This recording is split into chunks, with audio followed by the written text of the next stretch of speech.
আসানসোলের দুর্গা মন্দিরের প্যাটেল ভবনে আয়োজিত হয়েছিল রক্তদান শিবির।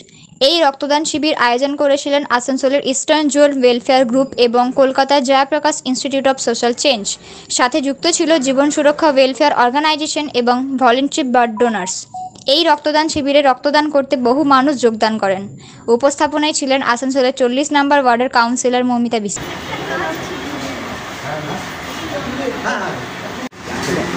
আজকে জয়প্রকাশ ইনস্টিটিউটের তরফ থেকে আমাদের এই প্যাটেল ভবনে একটা ব্লাড ডোনেশন ক্যাম্প অনুষ্ঠিত হচ্ছে। তো এখানে সবাইকেই আমরা বলেছি যে আসতে, এবং ব্লাড ডোনেশন ক্যাম্প যেহেতু একটা মহৎ দান ব্লাড ডোনেশন, তো সেহেতু এটাকে সফল করবার চেষ্টাই আমরা করছি। আর দেখা যাক এটা আর কত দূর পর্যন্ত এগিয়ে নিয়ে যাওয়া যায়। আপনার নাম? মৌমিতা বিশ্বাস, 40 নম্বর ওয়ার্ডের কাউন্সিলর।